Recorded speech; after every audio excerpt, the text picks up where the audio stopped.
चलो भाई शुरू करते हैं आज की क्लास। कहाँ तक हो गया था हमारा? एक सेकंड भाई।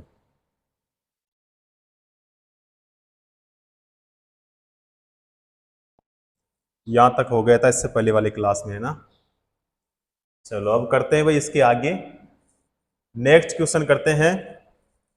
एक पोर्टर जमीन से 12 केजी सामान उठाता है और उसे जमीन से 1.5 मीटर ऊपर अपने सिर पर रखता है। सामान पर उसके द्वारा किए गए कार्य की गणना करें। और यहाँ पे जी का मान दिया है 10 मीटर प्रति सेकंड स्क्वायर।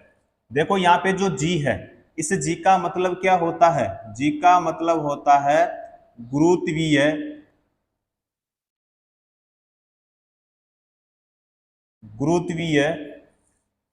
त्वरण होता है। ठीक है।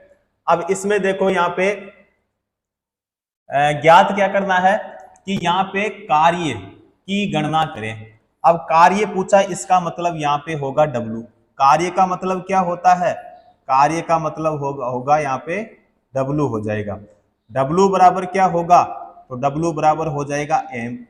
और यहाँ पे M का मतलब क्या होता है? द्रव्यमान। क्या होता है? द्रव्यमान। उसके बाद में यहाँ पे गुणा क्या होगा? जी। अब जी का मतलब क्या होता है? जी का मतलब यहाँ पे होगा गुरुत्वीय त्वरण। क्या होगा? गुरुत्वीय त्वरण होगा। गुरुत्वीय त्वरण इनटू यहाँ पे होगा h। और h का मतलब क्या होगा भाई? ऊंचाई। क्या हो जाएगा? ऊंचाई हो जाएगा। अब यहाँ पे मात्रक देखो, यहाँ पे कार्य का मात्रक क्या होता है? जूल होता है। द्रव्यमान का मात्रक क्या होता है? किलोग्राम होता है। गुरुत्वीय त्वरण का क्या होता है? मीटर प्रति सेकंड स्क्वायर। ऊंचाई का क्या होता है? मीटर होता है। क्या होता है? मीटर। अब यहां पे देखो, इसमें सबसे पहले देखिए इसमें m का मान कितना है। चलो डायरेक्ट वैल्यू रखता हूं यहां पे।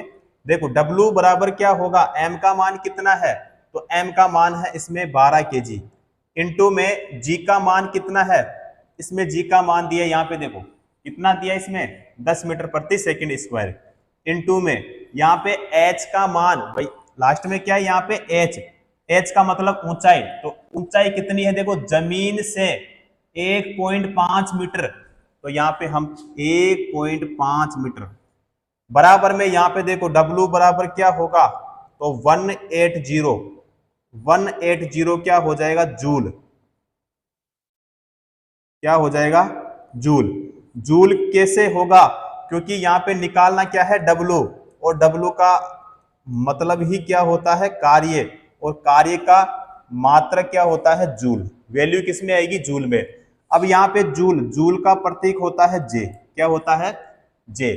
180 जूल कौन सा हो गया हमारा? यहाँ पे सी ऑप्शन करेक्ट आंसर हो जाएगा। क्लियर? अगला क्वेश्चन। 1 केजी की एक वस्तु को 10 मीटर की ऊंचाई तक उठाया जाता है। गुरुत्व बल द्वारा किया गया कार्य यहाँ पे क्या होगा? और मान लीजिए यहाँ पे जी का मान दिया है 9.8 मीटर प्रति सेकंड स्क्वायर। देखो जी का मतलब क्या होता है? अभी मैंने बताया था आपको, गुरुत्वीय त्वरण। ठीक है। अब इसमें ज्ञात क्या करना है? क्या ज्ञात करना है? कार्य, यानी हमें W ज्ञात करना है। तो यहाँ पे W बराबर क्या होगा? तो M का मतलब द्रव्यमान इंटू होगा गुरुत्वीय त्वरण, इंटू में क्या होगा? ऊंचाई हो जाएगा। ठीक है। तो यहाँ पे W का मान हमें ज्ञात करना है।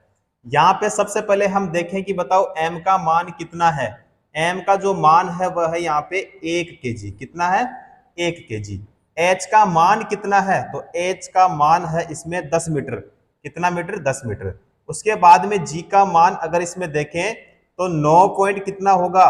8। और मीटर प्रति क्या हो जाएगा? सेकंड हो जाएगा।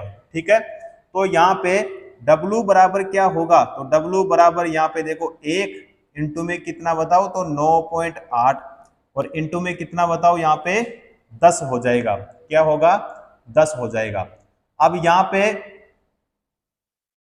9.8, 9.8 यानी यहाँ पे है पॉइंट, पॉइंट को हटाएंगे तो यहाँ पे बटे में कितना होगा 10, तो 10 से 10 क्या हो जाएगा यहाँ पे कैंसिल।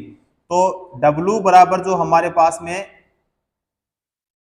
कितना बचेगा 98, ठीक है 98। वैल्यू किस में आएगी, वैल्यू आएगी यहाँ पे जूल में, ठीक है। अब यहाँ पे देखो इसमें एक तो है 98 जूल, यानी यहाँ पे ए ऑप्शन में। अगर यहाँ पे यदि यहाँ पे एक कंडीशन है कि यदि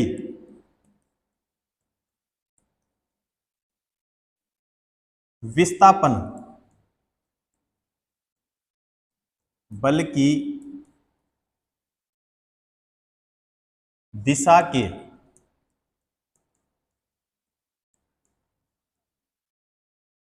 विपरीत हो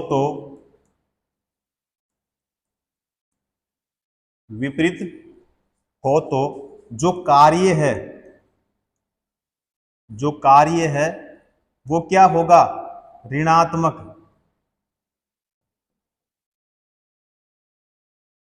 ऋणात्मक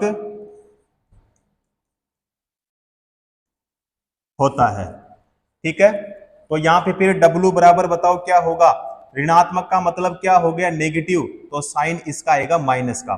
तो W बराबर यहाँ पे जो होगा वो माइनस का कितना हो जाएगा 98 जूल हो जाएगा भाई, कितना हो जाएगा माइनस का 98 जूल हो जाएगा। तो यहाँ पे यदि विस्थापन बल की दिशा के विपरीत हो तो कार्य क्या होगा ऋणात्मक। तो फिर हमारा बताओ कौन सा सही होना चाहिए यहाँ पे होना चाहिए हमारा डी ऑप्शन, ठीक है। और यहाँ पे अगर विस्थापन बल की दिशा के विपरीत नहीं है तो फिर यहाँ पे हमारा कौन सा होगा ए ऑप्शन यहाँ पे सही हो जाएगा। दोनों ही कंडीशन मैंने आपको यहाँ पे बता दिया है, ठीक है। तो यहाँ पे हमारा या तो डी सही होगा या फिर यहाँ पे हमारा ए सही होगा, दोनों ही कंडीशन मैंने आपको यहाँ पे क्लियर कर दी है, ठीक है। चलो जी नेक्स्ट क्वेश्चन करते हैं। एक कुली जमीन से 20 केजी का सामान उठाता है और उसे जमीन से 2 मीटर ऊपर अपने सिर पर रखता है। सामान पर उसके द्वारा किए गए काम की गणना करें।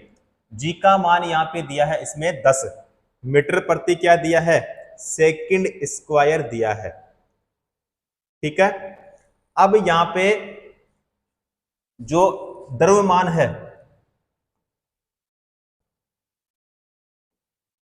द्रव्यमान का मतलब क्या हो गया मास यानी m, बताओ कितना दिया है इसमें 20 केजी, ठीक है।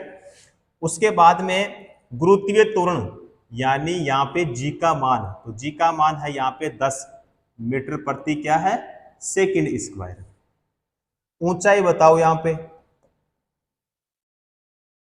अब ऊंचाई का मतलब क्या हो गया h का मान बराबर क्या होगा 2 मीटर होगा भाई, कितना मीटर 2 मीटर। अब यहाँ पे बताओ W बराबर क्या होगा, तो W बराबर में यहाँ पे m का मान कितना लूंगा 20 इंटू में यहाँ पे g का मान कितना है यहाँ पे 10 इंटू में h का मान कितना यहाँ पे 2, ठीक है।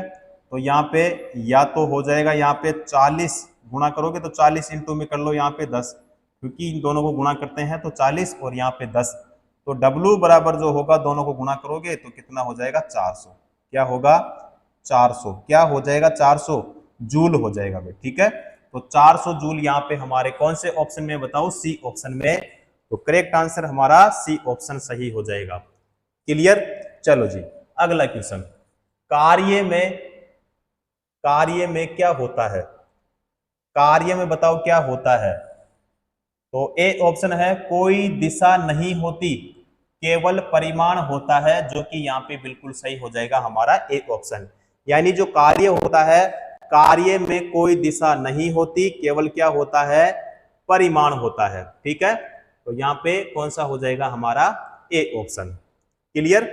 अगला क्वेश्चन, निम्न में से कौन सी अदिश राशि नहीं है, निम्न में से कौन सी अदिश राशि यहाँ पे नहीं है। अब यहाँ पे हमारा ए ऑप्शन है आयतन, बी ऑप्शन है द्रव्यमान, सी ऑप्शन में है बल, और डी ऑप्शन है यहाँ पे लंबाई। तो क्वेश्चन में क्या पूछा है, अदिश राशि नहीं है, तो अदिश राशि बताओ इनमें से कौन सी नहीं होगी, बल। ठीक है, तो कौन सा हो जाएगा यहाँ पे हमारा, यहाँ पे होगा सी ऑप्शन। अब देखो यहाँ पे एक तो है सदिश राशि,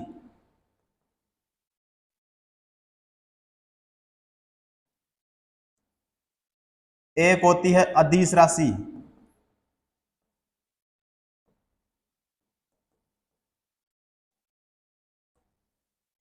अब यहां पे बात करें हम सबसे पहले सदिश राशि की, तो देखो सदिश राशियां कौन कौन सी होती है, जैसे देखो यहाँ पे बल हो गया,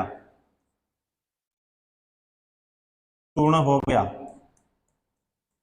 वेग हो गया, विस्थापन हो गया,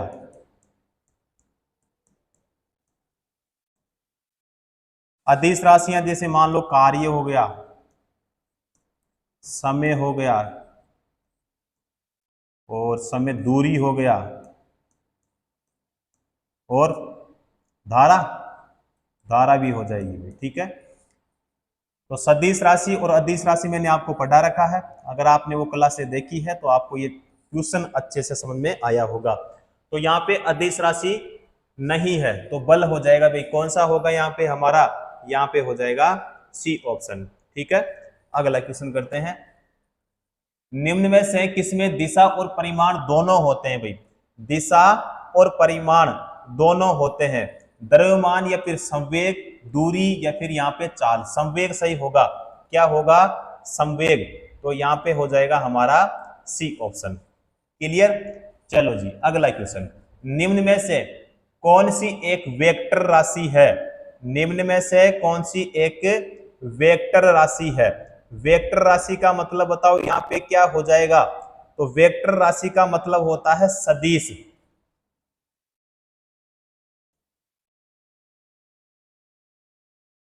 क्या होता है, वेक्टर मात्रा यानी सदिश हो जाएगा। अब सदिश राशियां किसे कहते हैं, क्योंकि इसकी परिभाषा से भी क्वेश्चन पूछा जाता है, यानी वे राशियां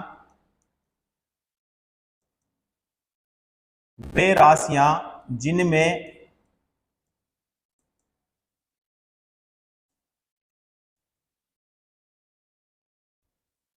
परिमाण के साथ साथ, परिमाण के साथ साथ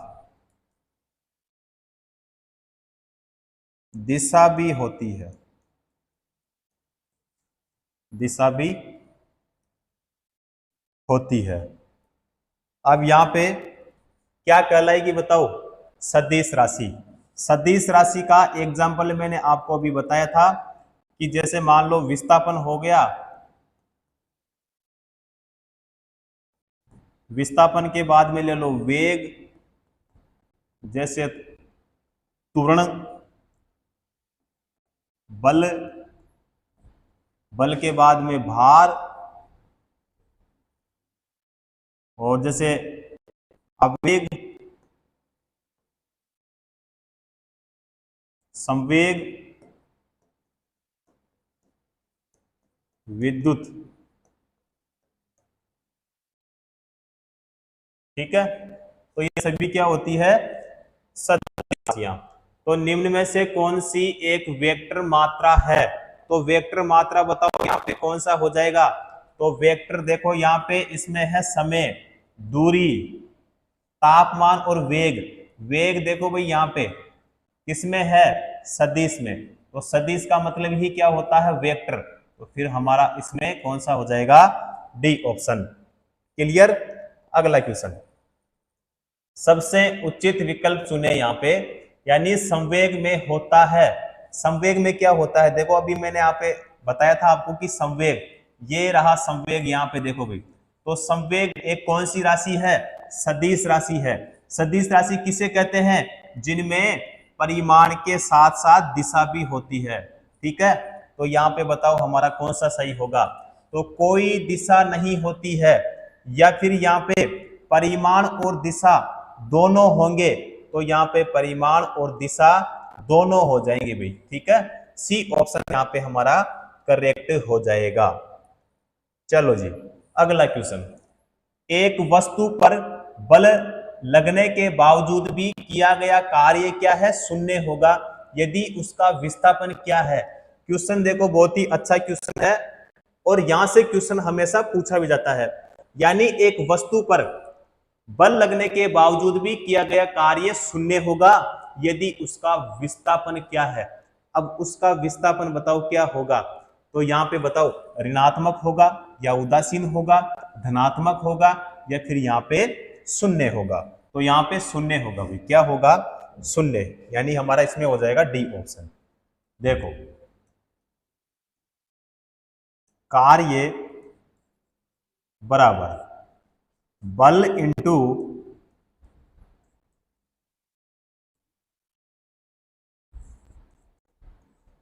बल की दिशा में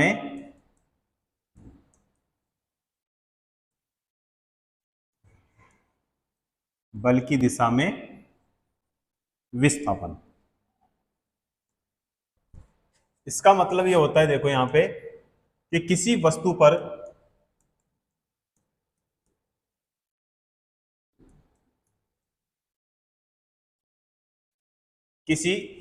पर किया गया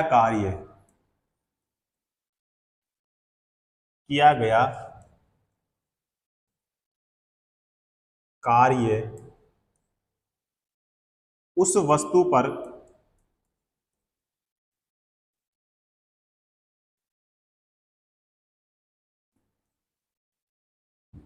लगाए गए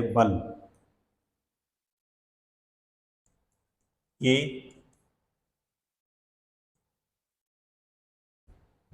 बल की दिशा में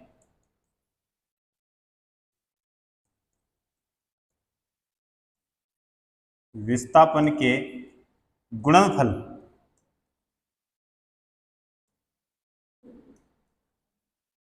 गुणनफल के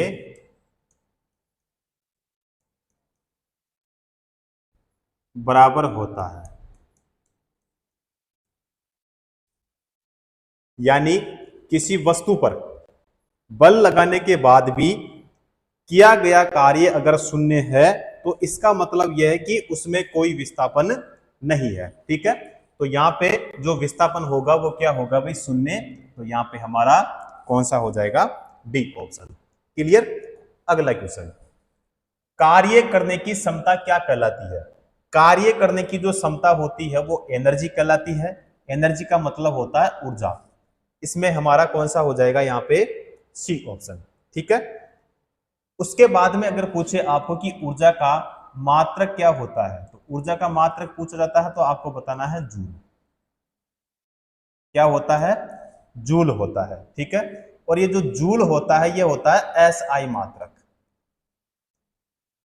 ठीक है, एस आई मात्रक होता है। कौन सा होगा, सी ऑप्शन।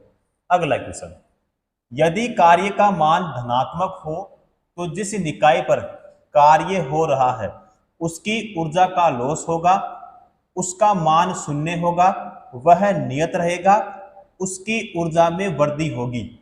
यहां पे देखो, यदि कार्य का मान धनात्मक है, ठीक है, धनात्मक है, तो उसकी जो ऊर्जा है उसमें वृद्धि होगी भाई। ठीक है, क्या होगी, वृद्धि।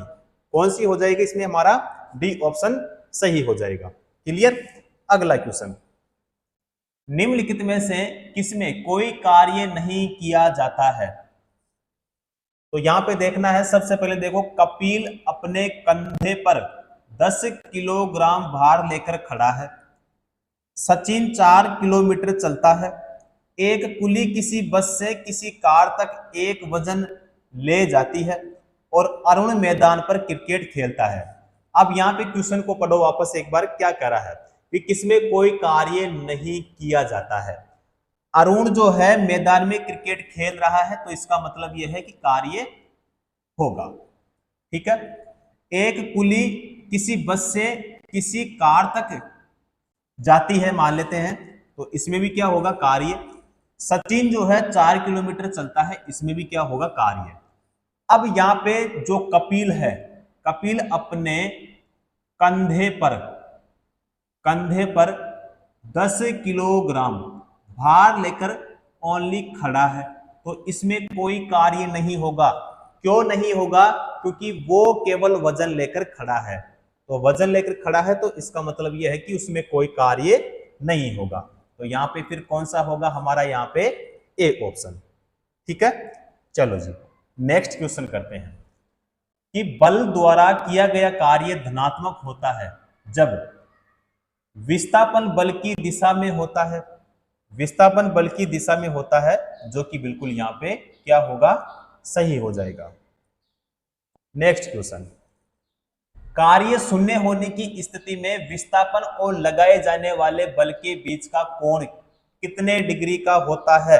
90 डिग्री का होता है भाई। कितने डिग्री का होता है? 90 डिग्री का। यानी हमारा यहाँ पे कौन सा हो जाएगा? C option. ठीक है,